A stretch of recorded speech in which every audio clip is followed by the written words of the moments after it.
Welcome to ClueCon Weekly. Join us every Wednesday to learn about the latest cutting-edge developments in the real-time communications industry. ClueCon Weekly is brought to you by FreeSwitch Solutions. Get support and professional services directly from the creators of the FreeSwitch open source project, solving your issues in the most efficient, stable, and scalable way possible. Get the FreeSwitch advantage. Visit freeswitch.com. Also brought to you by ClueCon, the premier technology conference for developers by developers. Join us every summer in Chicago. ClueCon kicks off on Monday with our annual hackathon, The Coder Games, followed by 3 days of technology-rich presentations discussing telecom, WebRTC, and IoT from developers around the world. To learn more, visit ClueCon.com or call 877-74-CLUE. All right, everyone. Welcome to ClueCon Weekly. Today is the 29th of November, 2017, and today we're going to have Mark Crane from the Fusion PBX project joining us. If you guys aren't familiar with Fusion PBX, it is a UI and all kinds of other fun stuff for FreeSwitch. So you guys stand by for that. Before we go there, let's go over and talk to Miss Kathleen King for the news. Thanks, Ken. First, join us at IT Expo in February in sunny Fort Lauderdale, Florida. Come join us at booth 120 in the Expo Hall. And then we're also proud to be able to offer a full day of free training from 9 a.m. to 5 p.m. You can sign up for FreeSwitch training on Tuesday, February the 13th, the training being on Tuesday, February the 13th. And signups will open in a few weeks under the workshops and training tabs on the IT Expo page. Don't forget to save the date for ClueCon 2018. It's going to be earlier this year. It's taking place from July 23rd to July 26th, so mark your calendars. And check out our new Tips and Tricks playlist on YouTube. We have a number of videos in there already, and we'll be adding instructional videos periodically, so make sure you subscribe to that playlist. And make sure you like us on Facebook, follow us on Twitter, subscribe to our YouTube channel, and join our mailing list for all the latest and greatest FreeSwitch and ClueCon news. And next week, stay tuned. We have Bogdan from the OpenSIPs project. For watching. Back to you, Ken. All right. Thank you very much, Kathleen. Next, we're going to go over and chat with Michael Malbrutus for a minute. Mike, how are you doing today, sir? Good. Good. Very fine Tuesday, very fine Wednesday. I hope you all had a wonderful Thanksgiving. Today we have a question for the Community Corner. From Dave V, or Dave B, via the FreeSwitch live chat at freeswitch.org. How does FreeSwitch actually process its configs on load? Well, that's actually a really good question. And that comes up a lot in the community. So you got to keep in mind that loading the FreeSwitch configs is a two-stage process. Stage one is it looks in your config directory, and you can find that, in package install that defaults to etc FreeSwitch, and it looks for freeswitch.xml.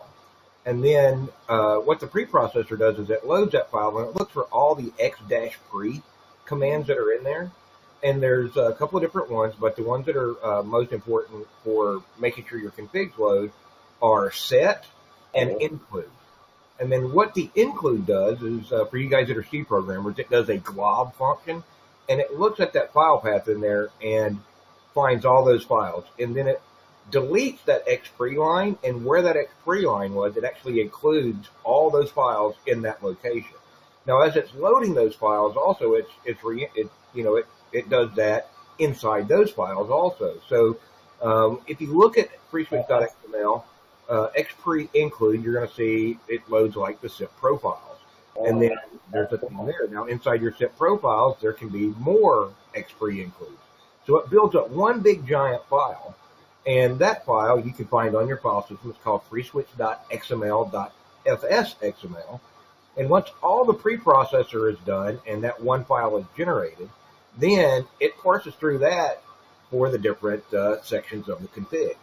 So if you're getting errors or you're trying to figure out which thing is loading first in the config, you can look at that freeswitch.xml.fsxml file and see what ordering there is. Now, the underlying glob function some people have asked questions about how do I make sure that certain, bits of dial plan get loaded before others, because, things like the dial plan do process from top to bottom, and the first match wins. There's, obviously some things in there, so if you want to change that behavior, you can do that. But the easiest way to do that is just make sure that you have a number at the beginning of your included file, and then that file will get loaded first. So in your internal dial plan directory, you want to add 01, emergency services, and then 02 extensions and 03 IVRs, or whatever order you want those to load in. And it's really straightforward and really easy to use. Just remember, the only file that really matters is that FreeSwitch.xml file, and then everything else is there for you to play with. And that's pretty much it, Michael, in a nutshell. Well, I've got to tell you, taking a look at that, the compiled XML file, which sits on the disk, it's great for debugging, because you get to see how it's all computed, and you actually get to see what happens there. Right. Well, and also if you've ever done an error in your configs, you'll notice that when you try to reload XML, it says error at line number. Everybody asks, where's that line number? Well, that line number is in that FreeSwitch XML FSXML file. So that's where you start looking at. That doesn't mean that's where the error is. That just means that's where the XML parser detected the error.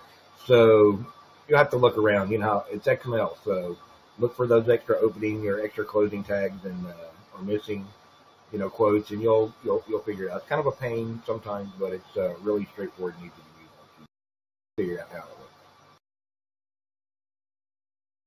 Okay, so Mark, we have Mark Crane from Fusion PBX. Mark, would you like to start talking about the project? Sure. Well, Fusion PBX started early on with FreeSwitch when it was in early alpha, and I started it first of all on PFSense project as the FreeSwitch package, and then over time moved it so it could be database driven instead of XML database, and moved it so it could be multi-platform and work on all the platforms that FreeSwitch could work on. As an intro. Anyway, enjoyed. So you've been working on the project for probably about a decade now, right? That's getting close to that, yes. Yeah, it's an amazing feat. That's for sure. Working on it for such a substantial period of time, and in the end, the quality of it appears, right? It does, for lots and lots of reworking features until we hit something that's actually really good. So it's been a lot of effort actually to get it this far. So yeah, anyway, met numerous features. Even recently, call forward has been rebuilt. I'll show you on my screen real quick. This is running off of a Raspberry Pi here. And it used to be, when I create an extension, I'll just create 3 of them real quick. And then I can go to either dashboard or follow me. And if we were to set up call forward and forward to somewhere else, it was using the dial string. And the dial string can give you ability to send the call to an alternate location. If I click under advanced now, we are no longer using the dial string. This was a recent change, like in the last 5 or 6 weeks, I think. Anyway, so why did we move it off of the dial string for the follow me? No, for a call forward, sorry. The reason why is because if you were to forward extension 101 to 102 and 102 were to forward it back to 101, when using the dial string to forward the call or force it to go to the alternate location, it actually created an infinite loop, and then the dial string would crash FreeSwitch. So Anyway, but that was, I think, honestly, it was never a great design. It had its issues. So the new approach avoids using that approach, and we use, when the call hits 101, we actually detect that it's going to a, well, if I go to user exists, it detects that we are forwarding the call. So it'll say forward all enabled, forward all destination right here. And once it discovers that, it sets these variables from the extension itself, and it then passes it over to the style plan call forward all. Anyway, by doing this, and then we are able to use just a transfer to forward the call to the original place. And to this approach, if there were an infinite loop, the max hops would actually end the loop, where the previous method with the dial string did not end the loop. Anyway, so little optimizations like this, or to, one, improve stability, and we just constantly work to improve Fusion PBX to make sure that it, well, performs good. It's polished. Keep polishing Fusion. Anyway, it's been a constant process.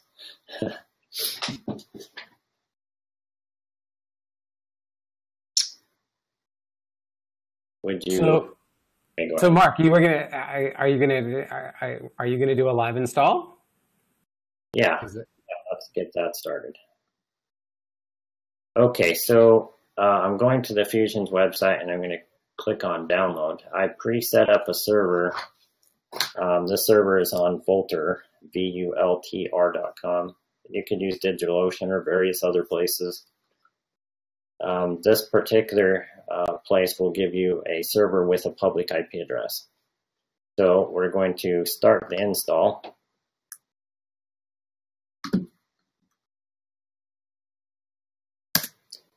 This shell script essentially updates the operating system so that that's on the wrong server.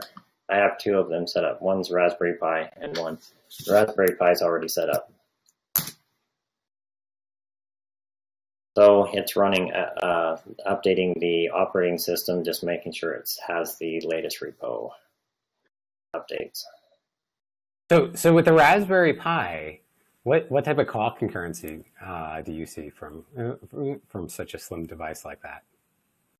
Well, I actually, on the original Raspberry Pi, I ran it for a couple months.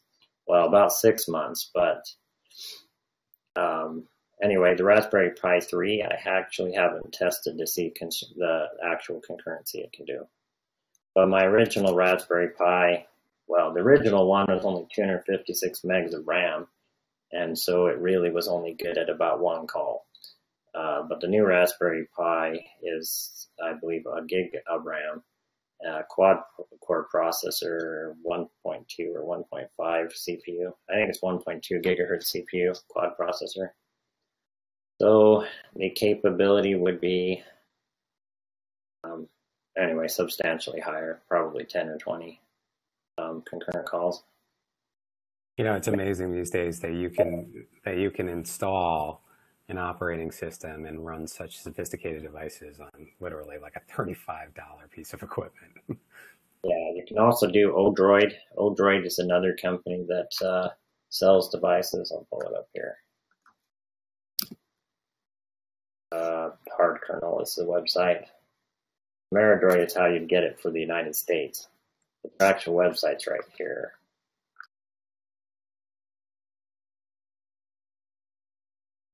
Anyway, the Odroid has about double the capability, at least, of the Raspberry Pi. So if you're wanting to get really good performance out, an Odroid could handle more than 100 concurrent calls. Optimize really well, maybe a couple hundred, but it all depends on if you're doing transcoding, if you're trying to do any video. The workload obviously affects the number of the concurrency you can get out of it. Well, you're definitely running the media through it because you're working with all the class 5 features. So that creates some overhead for sure. Yeah, but it is amazing. The one thing that's real nice about the Odroid is it's a gigabyte Ethernet instead of 10100. On the Raspberry Pi, it's a 10100, so you're going to hit some limits that direction. Odroid has actually a gigabit Ethernet adapter, which is, it has the eMMC, which should be outperform the SD card. So it can do SD card or eMMC, which is, anyway, it's just faster. Yeah, with the SD card, you have to worry about it failing with too many writes. All right, so what I just did actually picks up the install script. And the second line right here would actually start the install. If you're okay with the default, you can just run that second line. But I split it actually out to two different ones so that if you wanted to change the defaults, you could do that. Oops.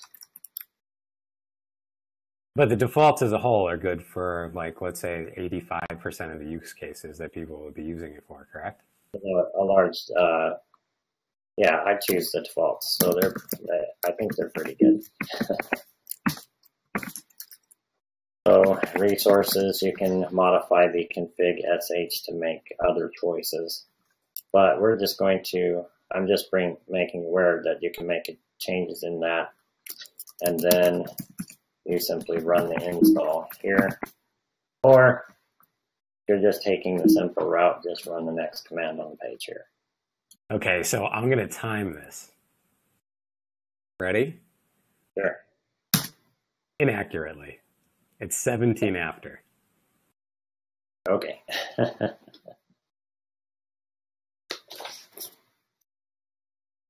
All right, so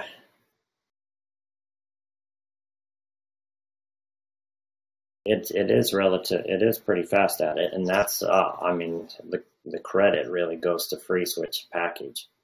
It's really fast to install because we don't have to compile FreeSwitch, and FreeSwitch's package speeds it up quite a bit. So, oh, absolutely, yeah.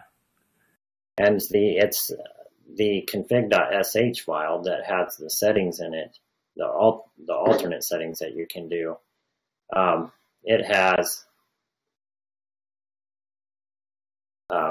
it's like a pre-answer file, and so this doesn't ask any questions during install, and that saves a lot of time as well. So it goes really fast because it doesn't ask you any questions while it's doing it.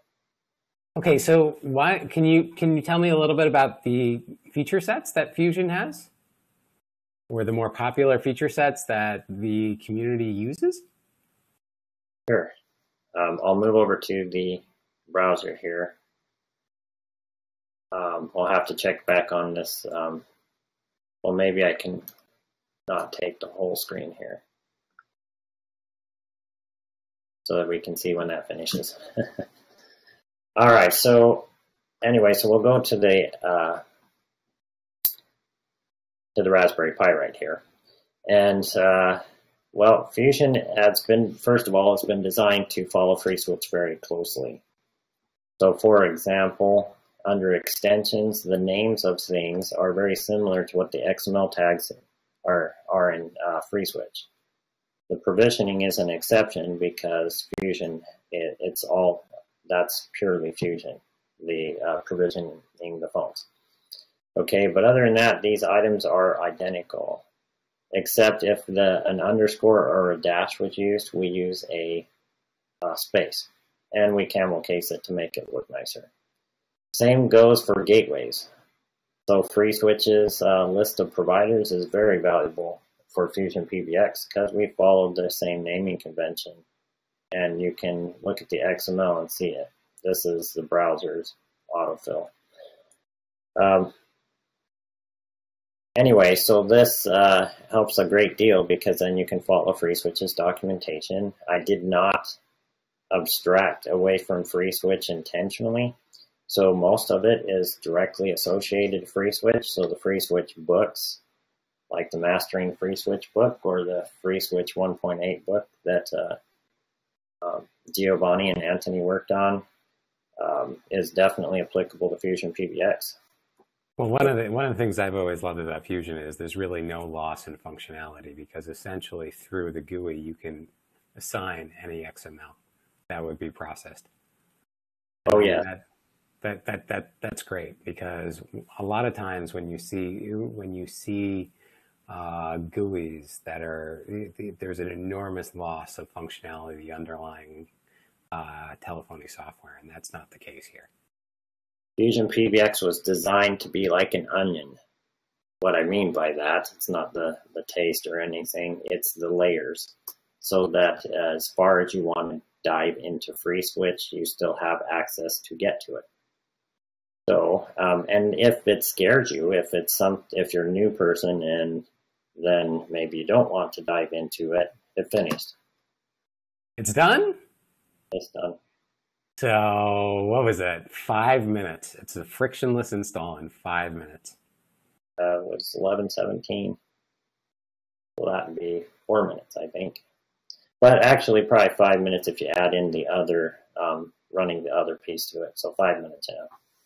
This Volter, this is just a $5 instance on Volter. I think it's using a solid state drive, so it's makes it pretty fast, helps it be pretty fast as well. So anyway, now it's already installed. So let's go log into it. Using the information. The password is different and unique for every install. We don't know your password. And we don't do a default password because that would be a security risk. And the password is it's one-way hashed, so we can't even look it up. So if you go look at the database, we still don't know what it is.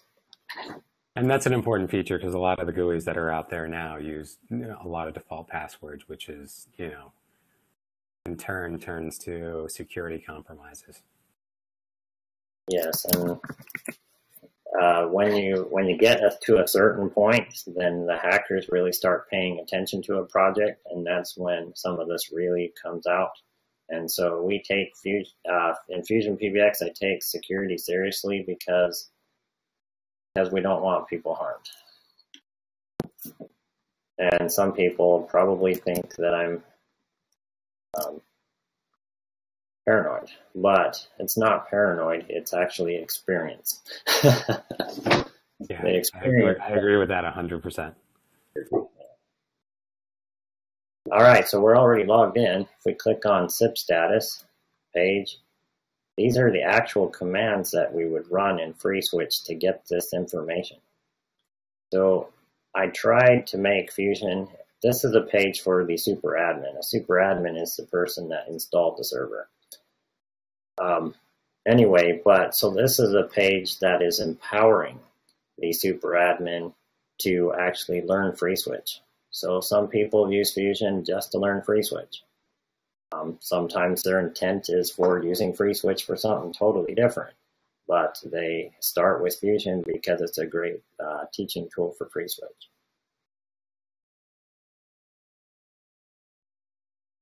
And so now this is just a single install, but you have more sophisticated, within that initial config file, you have more different options for more sophisticated configurations, such as BDR across geographic regions and that type of stuff. Yes, it's Fusion's designed to start out simple. So you can start out with one machine. You could start out with a Raspberry Pi. You could start out with something on DigitalOcean, Volter, Amazon, Google Cloud, whatever.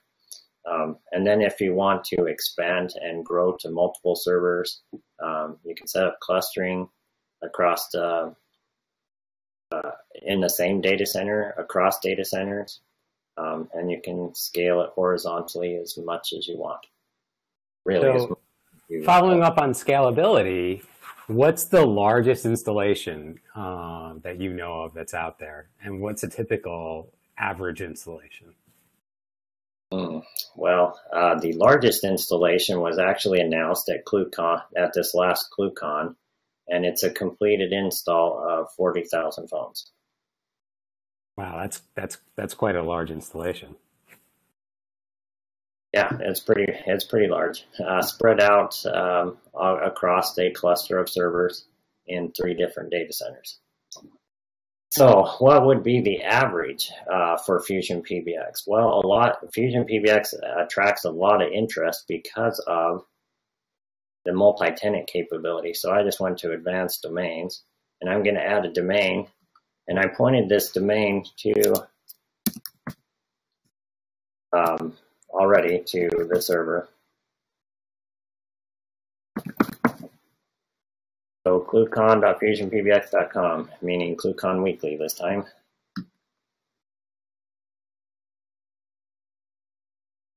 There we go. So I've now got it so that you have multiple domains, and because there's multiple domains, we see this new bar, and we can switch over to this other domain. And we see our user account. There's no users on this particular domain. If I hit show all, you can see that the user was actually on the other domain.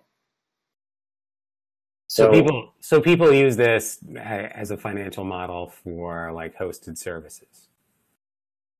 Because of the multi-tenant, it's really popular for Fusion to PBX to be done multi-tenant.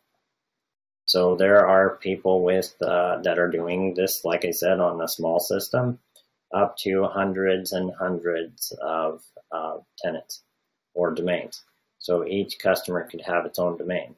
Typically, you'd use like wildcard DNS and wildcard SSL. So if I were, in this particular case, sticking with Fusion PBX here, I could add an A record that points to the server with the wildcard, and then it would allow me to use as many subdomains as I want.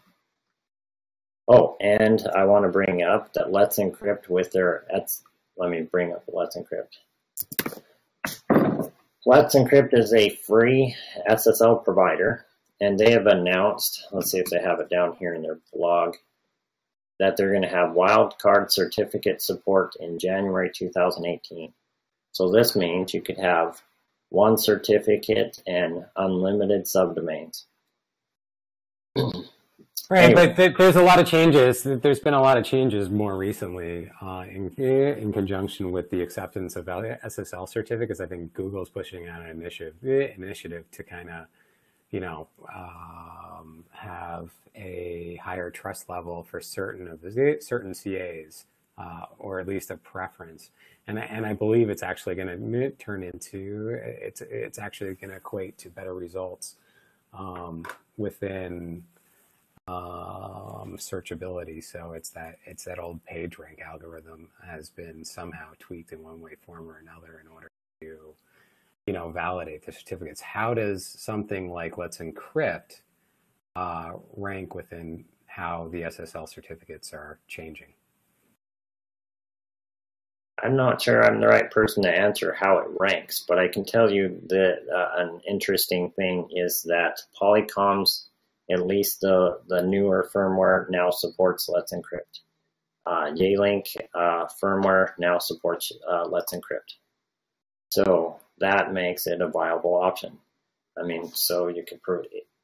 So why do you care about that? Because when you provision the phone, it means that it can be provisioned to talk to the server. Provisioned means to configure the phone. And so that just means that we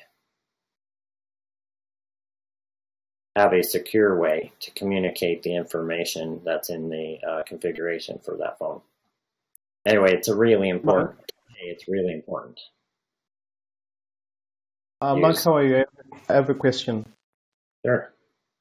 Regarding the user admin, maybe if you can go back to the Fusion PBX screen. Sure. We see that the super admin can only manage at the moment the IP. So if I access my Fusion PBX in the URL with a domain name, how would I log in? Because I've tried that and there is no user, for example, in the ClueCon domain. So how would you log in if you access your Fusion PBX with a ClueCon domain name? Well, for one, I'm currently in the IP address. I could move it there. Okay, now it's not on this domain, it's on the ClueCon domain. So actually I'll go there, users, and now you can see show all, it says the ClueCon fusionpbx.com. So you can move it to any, the initial user. In fact, you can create a new user and not even use the initial one. You can delete it if you want to. But just don't delete it until you've made sure you can log into a new one that's in the super admin group. Because you wouldn't want to So to be clear, I can't have super admin, the admin account can't be in multiple domains at the same time. It really doesn't need to be. If I were, so I'll give you an example. Let's just move it back to the IP address, and I will go to cluecon.fusionpbx.com. And then what we'll do is the remaining questions we'll take from the audience at the end of the presentation.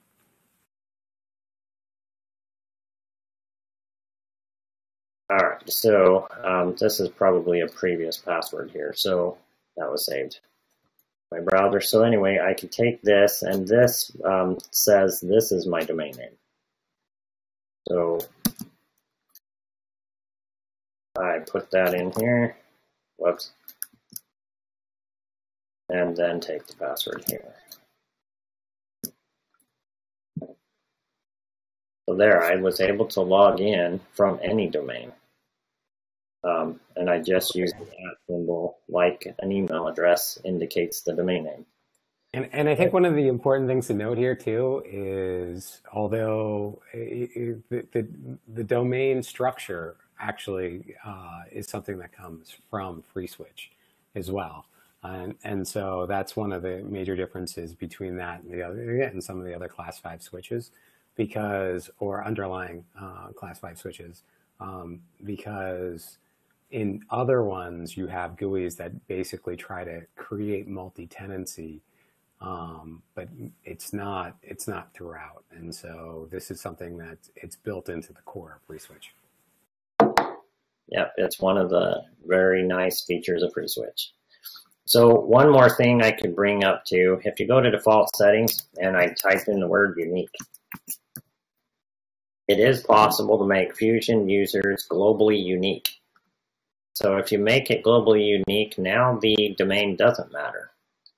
So if I say log it still matters because the user is assigned to that domain. But if I say that it's globally unique, then I don't have to use the @ domain name like this. Now I should be able to log in, and it wouldn't matter which domain. But this makes it so that the username has to be unique across the entire system and all tenants. So how do you do that? Probably the best way is to use an email address for the username. If you use an email address for the username, it helps to guarantee that it's unique. Anyway, all right, thanks. I guess that was my question.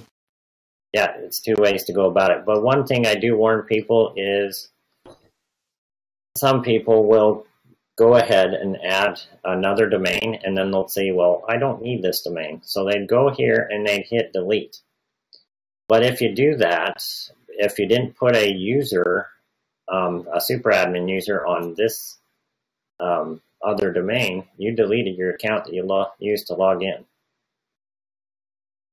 It's actually not super hard to recover that anymore, but some people have done it. It's really easy to recover, actually. You just remove the config.php that's in etc Fusion PBX here, and that re-enables an install. So I just move config.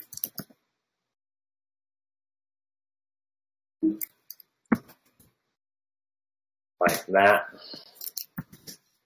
And then what would happen is it will say that it's not installed. And then I can follow this install process, create a new user, Mark, put in a password, put in the theme, and then it would ask me for the database password, which is in this file that I just backed up. and voila, you're back. You would be back in the system. That's the database password. And you would be back in the system and recovered access. So that's if you have root access to the server. And then also, sorry, Fred, I didn't realize that was you asking the question. All right, I'm going to move it back though, because I didn't want to do. I was just doing that as a demo. So back, whoops, like that, and then big. There we go.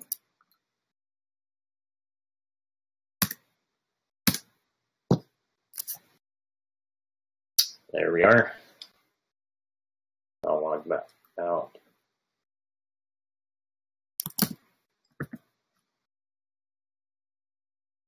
And back in with the password. Don't lose the password. If you lose the password, you have to go through the process I just showed you. There we go. Okay. So Mark, what would someone do if they wanted to learn more about Fusion PBX? Well, the install actually give you a few links, like going to fusionpbx.com, which, let's just go back here. So here you can go to fusionpbx.com. There is documentation here that you can follow. There is, actually, this is the old wiki. There's some old stuff there. So some things are good and some things not as good. Like how to switch to the master branch. That's actually on the first page. Should have clicked on it, I guess. Installation upgrade. There we go. So this is a little bit of tips on how to move it to the master branch if you want to try that out. Anyway, so really go to the website. Our code is hosted on GitHub, so you can study this a little bit. You can see recent commits here.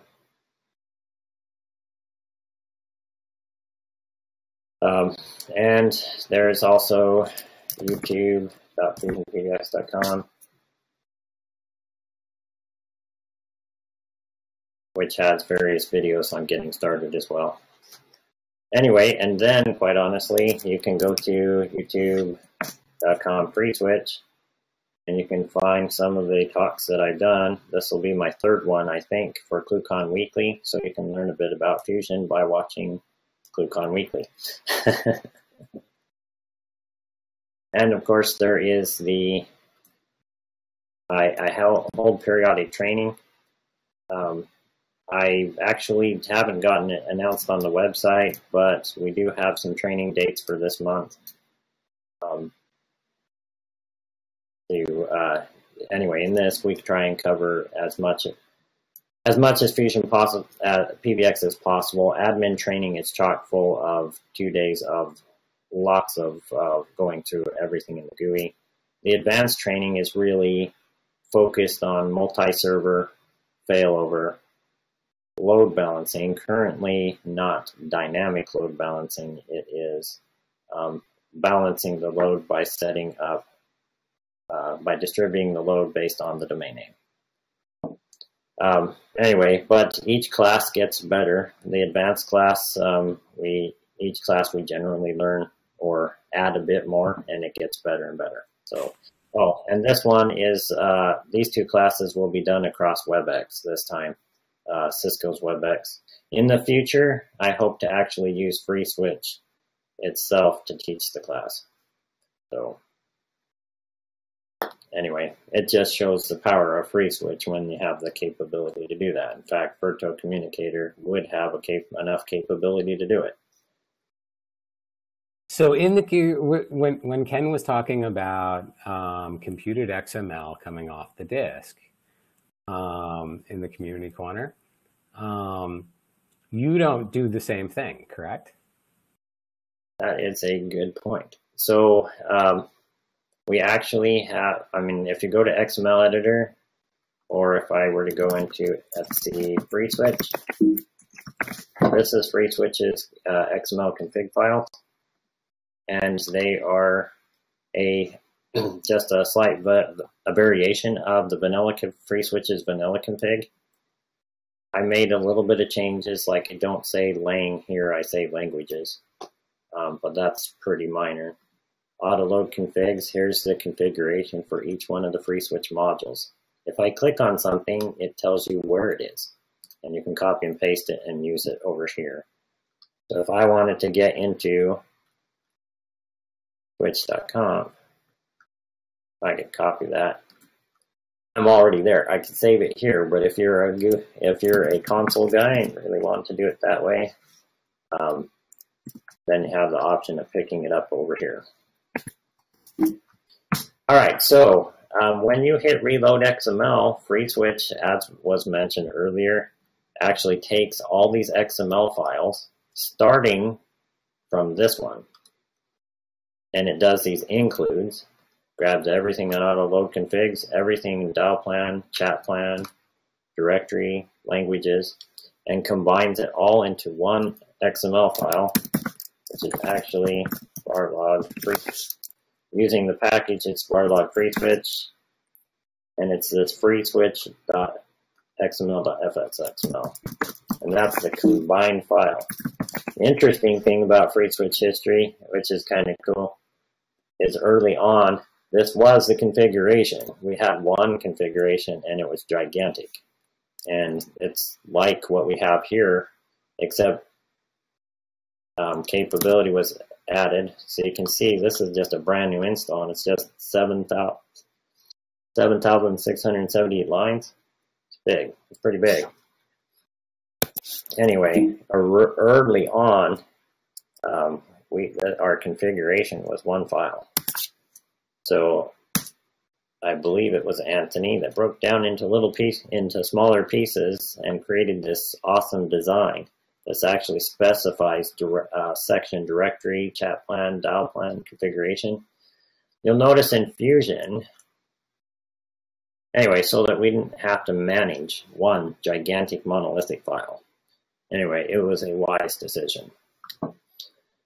So if we go to dial plan, you'll see in Fusion I say .no load, or if you just take off the .xml, because you'll notice this is actually including any XML file. So if you just simply remove .xml, FreeSwitch would not load it because of the syntax here. Anyway, so you'll see that even though we have some examples in here, we're not using them by default, but the system is still capable of using it that way if you want. Anyway, so what actually happens is Fusion PBX, when we get the extensions for FreeSwitch would normally be saved into directory, which is right here, but you can see there is nothing there that it's going to actually pick up on. So what we are actually doing is we have extension 101, 102, 103, and it would work. But how that works is actually we instruct FreeSwitch to pull the configuration using Lua.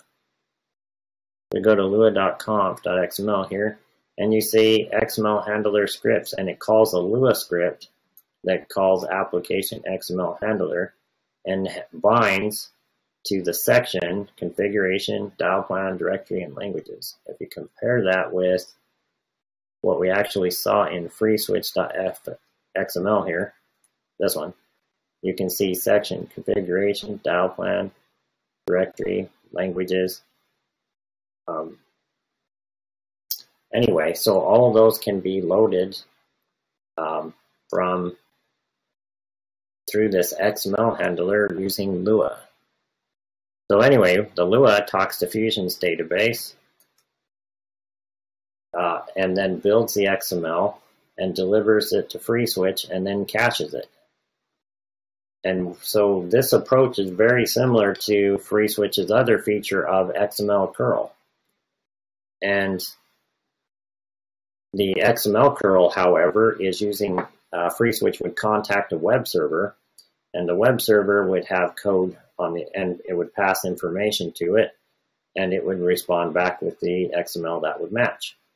Well, the XML handler here for Lua is actually very much the same, except it doesn't have to contact a web server. It just can go get the information directly. So FreeSwitch talks to, in this case, Fusion's database, which is in Postgres, gets the information, builds the XML, and caches it. The next time it's requested, it pulls it from the cache. If we make a change in both have advantages, though, because with mod XML curl, there's the ability to cache those results, so you can actually... Both of them can be cached. I'm not trying to mislead here. They are actually very much the same. The same XML would be passed. The same information would be requested. So they're very close to the same thing, except that the web server with XML curl allows you to build that configuration on a totally different server, which has its coolness factor to it and some nice abilities as well. Okay, so we're going to start taking questions from the various mediums shortly. Mark, do you want to mention a couple of more things before we start taking questions from the audience? Yes, I'm always I do like security. So my ClueCon talk was about security, and I wanted to bring up some points because some people are getting harmed because they need to know about some security guidelines. So first of all, we are constantly improving Fusion PBX and including things like fail to ban rules. So if I go to cd etc fail to ban, and I go look at jail.local, you can see here, I made modifications to this, and I'm now opening ports, and blocking ports for fail to ban from 5060 up to 5090. This allows you to add multiple SIP profiles without having to do extra work on fail to ban. So this is an old fail to ban config. Let me see if I can get the age of that file. Local, March 5th, 2017. So it's kind of aging. So some people have there's been some attacks where they're trying to brute force the provisioning, the phone provisioning. And we can slow them down by being more aggressive. Slow them down to a crawl so they can't make any progress if we actually have some updated fail to ban rules. So this is one thing that's kind of useful. So I'm going to show how to do that real quick. If I go to user, source, Fusion, install, Debian, because we're using Debian 8 here. And if I wanted to update the fail to ban, I can run this fail to ban script out of here. And it's actually going to detect that the fail to ban is already installed. And then what it's going to do is copy the new filters across, as well as the jail.local. Let's go to that real quick now. So etc fail to ban jail.local. All right, now you can see I added port 22 for IP tables and a longer block. This SSH is already in fail to ban by default, but it's only blocking by default for 10 minutes. So if somebody abuses you trying to find the SSH password, fail to ban is only blocking it by default for 10 minutes. So I added this last night actually to make it easier to increase security. And Mark, what's the verbosity for this to work properly? What do you mean the verbosity? So it's got to be, the log level has to be like, I think notice, right? For it to appear in the logs and then be parsed by fail to ban? Yeah, now we have it default to showing quite a bit of information for FreeSwitch logs, and in that case it's already there, the information that's needed. There are additional things that could be done to optimize it further, of course. Okay, so questions from the audience. We have from Richard B. This is a great one. It's actually a little bit more of a statement, but it ends in a question. So, how did you get so awesome? Is it the air? Oh dear. How did I get so awesome? All right, well.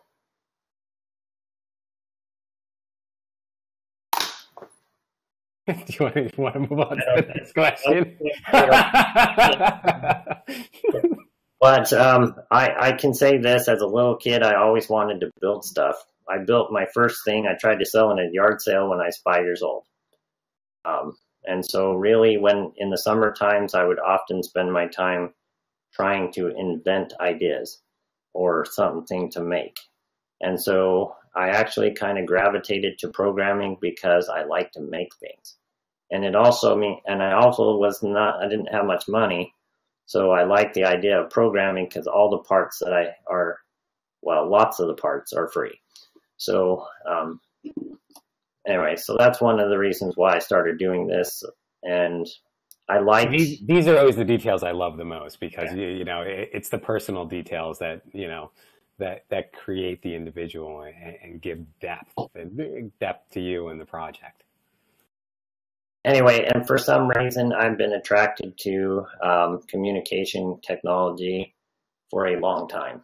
Like my first VoIP call was on Windows 95 across dial-up, and that honestly got me hooked.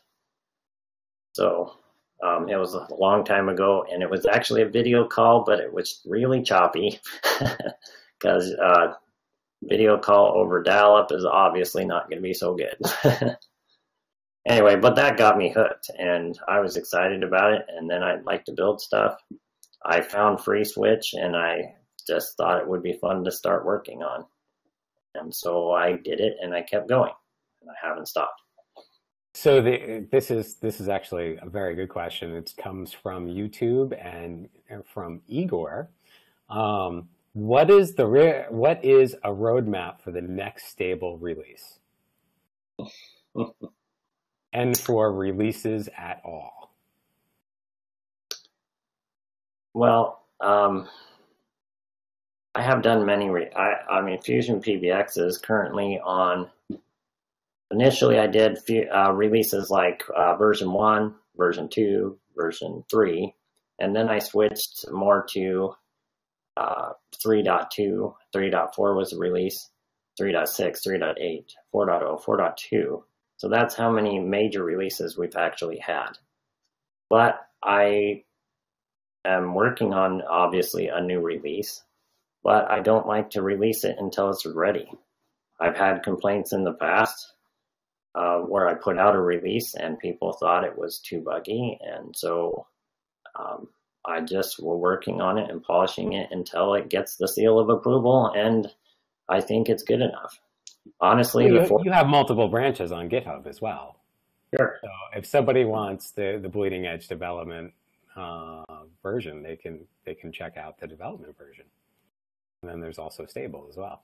Right. There are some people that feel like if they test it ahead of time, that the master branch it works for them.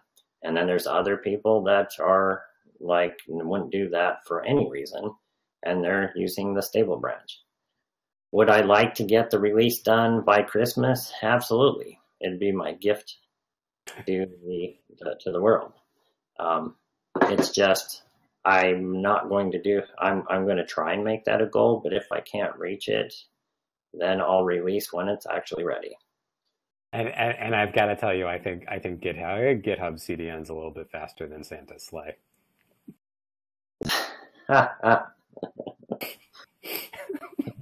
Nice. Anyway, I polished Fusion up, and I've been working on scalability things. There's a few things still needing to finish up and a few things that need polish on the master branch. But the master branch is actually pretty good. And right now it's pretty stable. So, but if you're ever used the master branch, it's always good to test and use a test machine, test things before you put them in production. Just a safety tip. So we have another question from YouTube. It's also from Richard. Are those 40K phones one tenant? That's an interesting question. And no, they actually are not. It's at least 3. In other words, we split it up into multiple data centers. Well, they're located in it. They have 3 major cities that they're in, and they're in the data center. Each data center has essentially its own domain. So they split up to at least 3 domains. But it's a good way to split up the workload, because if you think about it, what is an area code? An area code is really splitting up to different areas. So if you think about it, that is actually not that far different from multi-tenant. What I mean by that is Idaho's area code is 208.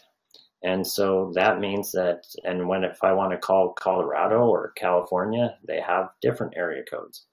And that helps split up in a planned, organized way. It distributes the load. Well, when you have a really large system, it helps to split it up a little bit like that as well. And that helps actually make it more manageable.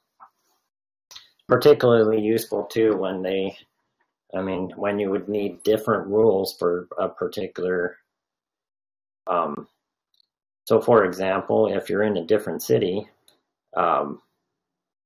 well, we would want to focus on our server locally, and if it doesn't work, what I mean by that is if something goes down on our internet connection in the city, we can, for this particular domain, we could switch it over to use something else. In this case, it can switch over to, so if the internet were to go down, it switches to, it would switch to PRIs.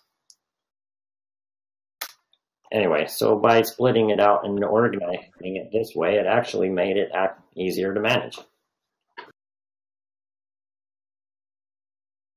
Okay, thank you, Mark Rain. It's much appreciated. Ken, back to you. Thanks. All right, thanks, guys. Again, Mark, thank you very much for coming in and joining us today. Thanks, Mike, for having that great conversation with Mark. There's a lot of good information out there on Fusion PBX, guys, so go check them out, fusionpbx.com. Also, don't forget, next week, we're going to be right back here, and we're going to have Bogdan from the OpenSIP team join us. If you guys have never met Bogdan, he's a super cool guy. And OpenSIP is a SIP proxy, so you find it deployed a lot with FreeSwitch out there and other things. So we'll be back here at noon Central on Wednesday, so come in and join us there, and we'll see you guys next week. Y'all have a good weekend. You've been watching ClueCon Weekly. Tune in every Wednesday at 12 p.m. Central. Keep up with the latest happenings by subscribing to our YouTube channel, follow us on Facebook and Twitter, or visit us at freeswitch.com.